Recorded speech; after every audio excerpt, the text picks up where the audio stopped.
dapat menerjemahkan sunnah-sunnah baginda Nabi dalam kehidupan kita sehari-hari. Itu adalah hakikat mahabbah dan cinta kita kepada Sayyidina Rasulullah sallallahu alaihi wasallam. Soal nanti kita akan berpindah pada tajuk yang berbeda setelah lantunan kasidah yang seterusnya. Tadi ikut bersalawat. Jadi saya mau salawatan kita pada malam hari ini seperti dengan penggemar tuh penyanyi rock, penyanyi dangdut, atau juga penyanyi karaoke, baik dengan lagu Hindustan, dengan letak dan juga dengan yang sama, atau juga pada masa senam aerobik ini tuan haji yang di belakang ini kalau pada tiap kali berdoa, Rabbana hab lana min azwajina, senyum itu sampai bila senyum? Kalau senyum pun satu hari mulut terbuka. Yang cantik bukan pada mulut terbuka kami lagi oh Ustaz sudah nampak kebingungan.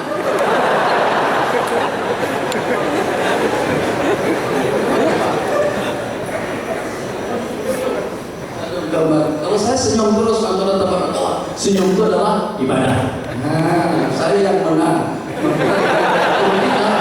Walaupun kita pikir tafakur untuk memberikan keagungan dan kemuliaan Allah Jalla wa'ala. Jadi dengan penyanyi daripada Eropa, apa namanya, Justin Bieber, bukan? Oh, semangat!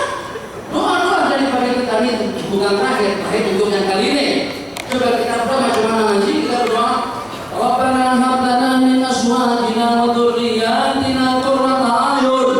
Ya Allah, berikan kepada kami daripada istri-istri dan juga daripada dzurriyyat kami kesudapan mata memandang, maksudnya salihin dan salihat. Waj'alna lil muttaqina imama.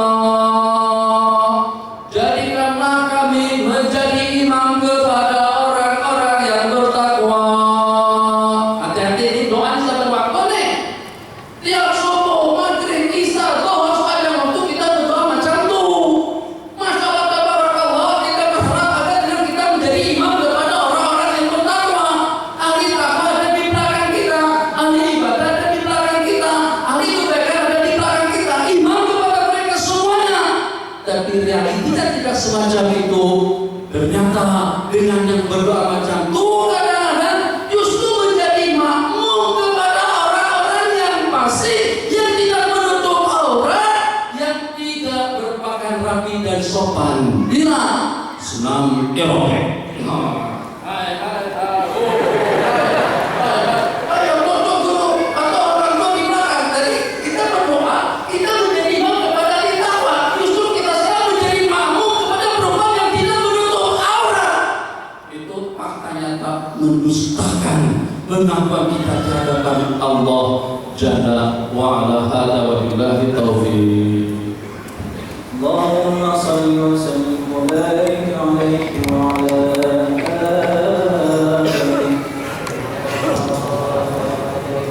Ya Rabb man katawa as-safa bi Muhammadin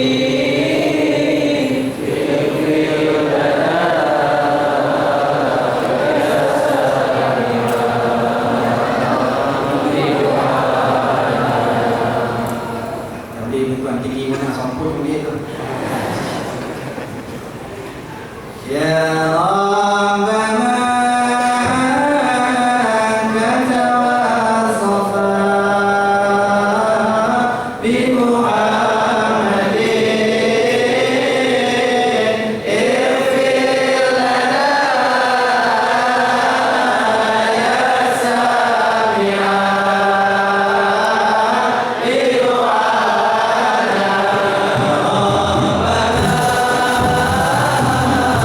du'ana.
Tengok dengan bahasa rasionalnya, kira-kira sepaham apa Abu Lahab yang seketika memerdekakan Suwaibah pada hari Nabi kita lahir?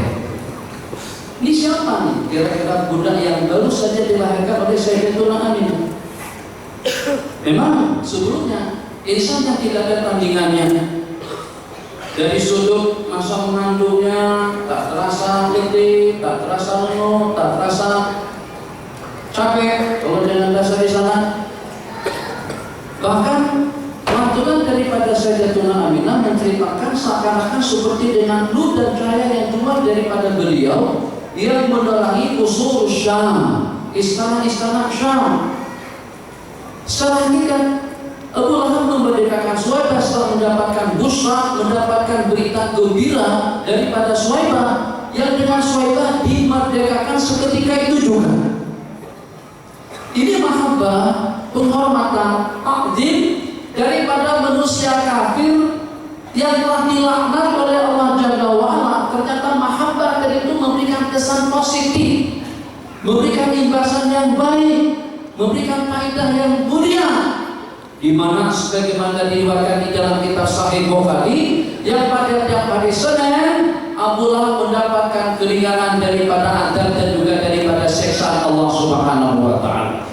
Ini ungkapan rasa kasih, ungkapan rasa mahabbah daripada seorang kafir yang telah dilaknat kedua belah tangannya oleh Allah Jalla wa ala. Tabbat yada Abi Lahabin wa tabb. Telah celaka kedua belah tangan Abu Lahab dan celaka. Yang celaka seperti itu pun ternyata mendapatkan anugerah nikmat daripada Allah pada tiap hari Senin, mendapatkan keringanan daripada siksa. Bagaimana kalau dengan mahabbah kita, mahabbah yang kita sertai dengan iman, mahabbah yang kita sertakan dengan yakin, dengan takwa, dengan muraqabah, dengan sabar, dengan wafa, dengan setia, dengan keadilan. Masya Allah, tabarakallah. Itu ucapkan hadiah lakum. Jadi kalau daripada seorang kafir saja ternyata memberikan manfaat yang seperti itu, bagaimana kalau daripada orang yang beriman dan yang percaya kepada Sayyiduna Rasulullah SAW sebagai Nabi dan Rasul.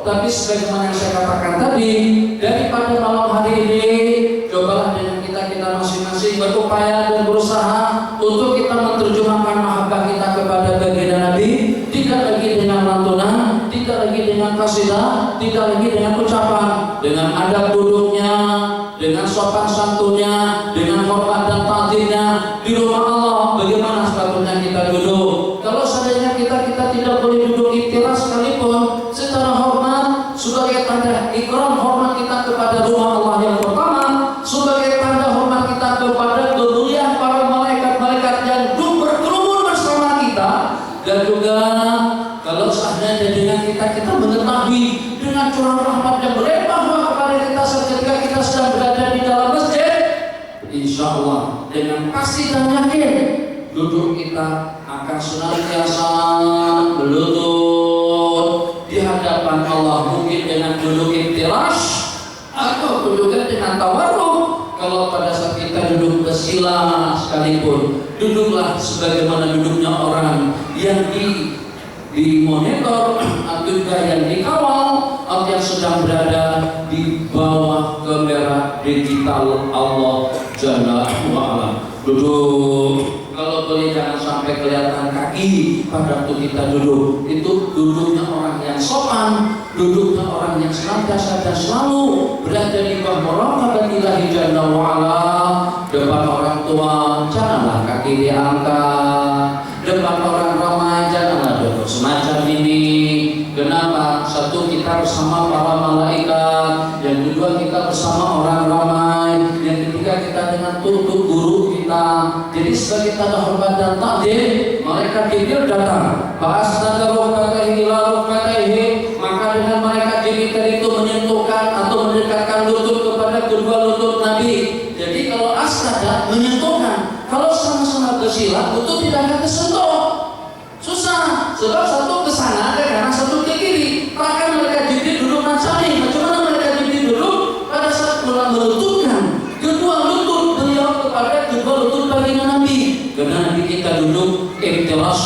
juga duduk tawarruk. Maka lutut dengan lutut. Fastad rukbati ila rukbati wa waqa'a fi ala fakhidhi wa qala ya Muhammadu akhbirni anil iman. Panjang hadisnya yang dapat kita petik daripada rangkaian dua tadi itu, duduk secara hormat dan mulia. Dapat satu. Tadi kita waktu makan, tadi kita waktu minum, masyaallah tabarakallah, terlihat saja sama sekali tidak bertujuan untuk menyinggung perasaan sesiapa. Saat makan, minum bersama salah seorang daripada asadi, bersama salah seorang daripada ustaz, pada pemakannya selepas selesai makan, minumnya dengan tangan kiri. Jadi kenapa? Ada bahasa menyunat. Ustaz sudah paham bahasa menyunat? Menyunat paham? Sunat. Masyaallah tabarakallah. Bantuan daripada kerajaan tidak pernah daripada dalam 1 juta. Daripada kementerian, kepada jabatan, ketua jabatan, kepada timbalan ketua, kepada siapa sampai kepada pihak yang berkenaan, daripada 1 juta menjadi pada dalam 600.000 RM saja. Kenapa? Satu persatu telah menyunat sehingga saat ketika tersunat dengan bantuan tadi itu sudah hampir habis. Oke, itu kita paham bahasa yang semacam itu. Nah, pada saat yang kita diberikan amanah oleh Allah Jalla wa'ala untuk menjelaskan sesuatu kepada umat sebagai kiai, sebagai maulana, sebagai bapa, tuan guru, maulana syekh, al-alim, al-alama, dan juga dengan gelaran yang seumpamanya. Jangan sekali-kali dengan kita menyunat hadis-hadis Rasulullah Sallallahu Alaihi Wasallam. Kita sunah Nabi di waktu makan. Kita sunah Nabi di waktu berpakaian. Kita sunah Nabi di waktu tidur. Kita sunah Nabi di waktu duduk. Gerak kita kalau sampai dengan kita sebagai ulama dalam waktu yang selama penyunat hadis-hadis Rasulullah Sallallahu Alaihi Wasallam. Ahad, Senin, Selasa, Rabu, Kamis, Jumat. Nah, di antara daripada ulama-ulama yang menyunat perkara-perkara sunat pada hari Jumat, kalau ini pakai hitam, pakai kuning, pakai biru, ikut politiknya masing-masing. Hitam itu ada parti, biru UMNO, hijau pas, hijau. Tapi hari Jumat semuanya putih dengan jubah yang berwarna putih, sorban putih, songkok putih. Terserah sekarang apa, nanti apa, dan selama-lamanya pun juga apa. Tetap dengan kita tidak mau menyunat dan tidak mau mengumpulkan sunah-sunah baginda Nabi. Kenapa? Sebab kita inginkan rabitah qalbiyah, berhubung dan pengikat kita dengan baginda Nabi daripada segala aspek hidup sebagaimana yang saya katakan tadi. Masyaallah tabarakallah, potensi yang sangat-sangat berharga yang dengan kita mampu untuk lebih dekat. Kita dekati baginda Nabi dengan akhlaknya beliau, kita dekati dengan pakaiannya beliau, kita dekati dengan makan minumnya beliau, kita dekati dengan rehat dan tidurnya beliau, kita dekati dengan baca dan amalnya beliau, kita dekati dengan tawadhu, inkisarul qalbinya beliau. Ketika sudah terdapat sejumlah sekian perkara-perkara sunnah yang kita laksanakan, maka kita akan semakin dekat.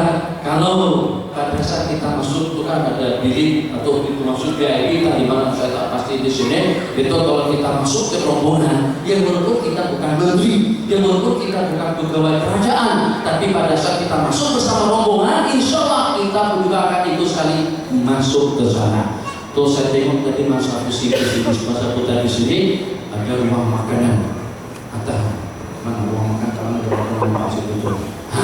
Jadi kalau kita tak ada kad jemputan, tak ada ikuti yang ada kad jemputan muncul. Jadi seakan-akan seperti anak kepada makci itu, mungkin juga cucu kepada tuan tuh. Ketika tuh masuk kita di belakang, ada apa-apa tadi jemputan tuh kita, tapi pada masa kita tapi itu nggak boleh, ini salah saja. Pada masa kita bersama rombongan tadi itu, insya Allah kita akan masuk bersama mereka. Ini saya turunkan cerita. Kita dulu, nanti kasih dah.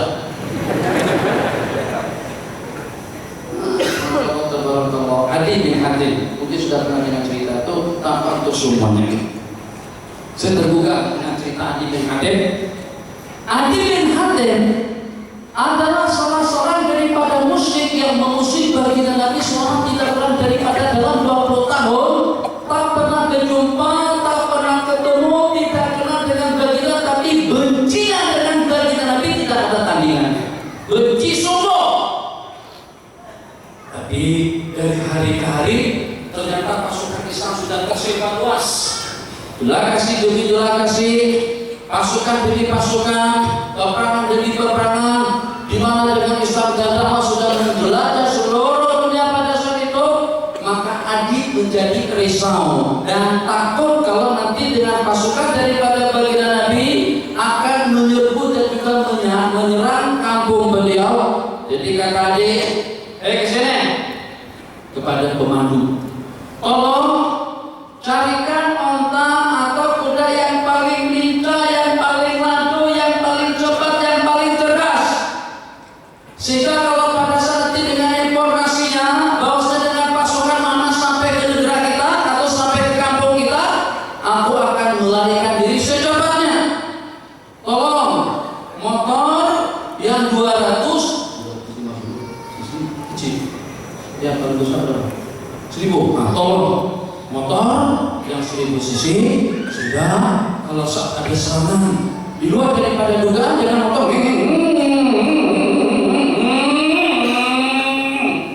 jadi macam tuh. Masya Allah, tabarakallah ta'ala. Kemudian memang sudah siap-siaga Ferrarinya atau dengan Lamborghini-nya sudah siap sampai rumah.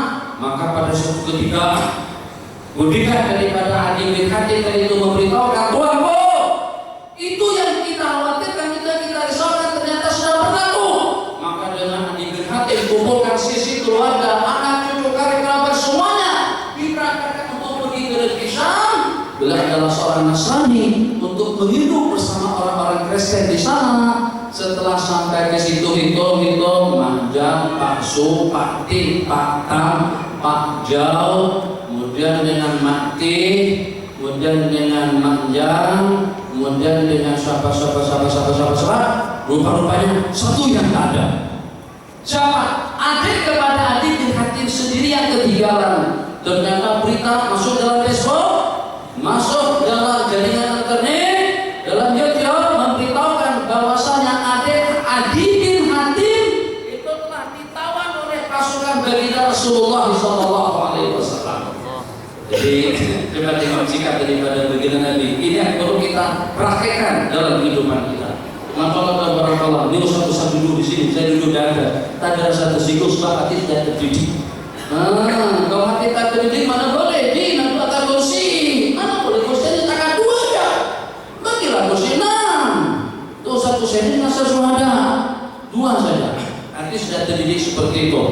Jadi setelah tawanan itu dikumpulkan, di mana dikumpulkan? Depan masjid.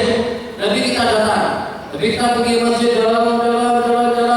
Jadi kata si perempuan tadi itu, halakal walidu wa ghabal wafidu faqnun alayya ya Rasulullah. Apa udah wafat, udah mati? Itu adalah Hatim At-Tai, salah satu daripada warga Arab yang paling tua. Halakal walid, apa ada meninggal? Kemudian dengan saudara pun juga tidak kunjung datang, maka perkenalah untuk membebaskan aku. Tapi kita bertanya, Manil wafid? Siapa yang membela kamu? Siapa yang jaga kamu? Adi bin Hatim, itu adalah musuh Allah dan Rasulnya. Dari al-halik, dari aduullah.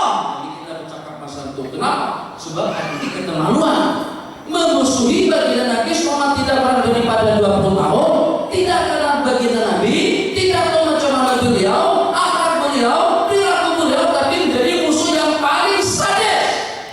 Tapi kita kata, halakal dari al-wafid binasalah dia. Akhirnya merupakan musuhnya, karena permintaan tidak diperkenankan. Hari kedua, Nabi kita lewat kembali. Saat ketika lewat merupakan juga diri lagi. Halakal al-walidu wa ghabal wafidu faqnun alayya ya Rasulullah.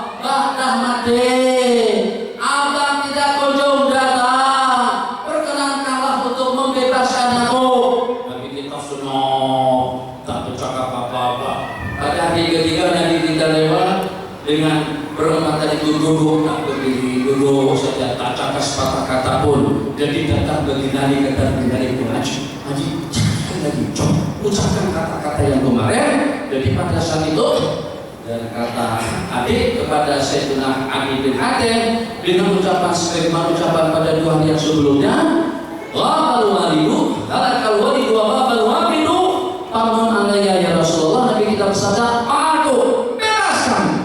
Nabi kita bebaskan perempuan tadi itu. Tengok, Masya Allah, tabarakallah, setelah dibebaskan, Nabi kita bagi makan, Nabi kita bagi duit, Nabi kita bagi santunan. Bilang pulang apa nih Pak? Kan kalau misalnya di diskotik, pusat-pusat hiburan, ada lampu-lampu dangdut seperti ini, tak ada masalah. Tapi kalau di pusat dakwah tidak ada lampu juga. Betul. Tak ada lampu dan lampu situ. Biasanya pentas yang macam ini untuk karaoke, untuk dangdut. Tapi yang itu tuh adanya di pusat-pusat hiburan. Kalau di pusat dakwah. Jadi kira-kira untuk apa lampu-lampu yang disusun di sini? Cuma lampunya tidak dipasang. Masya Allah, tabarakallah.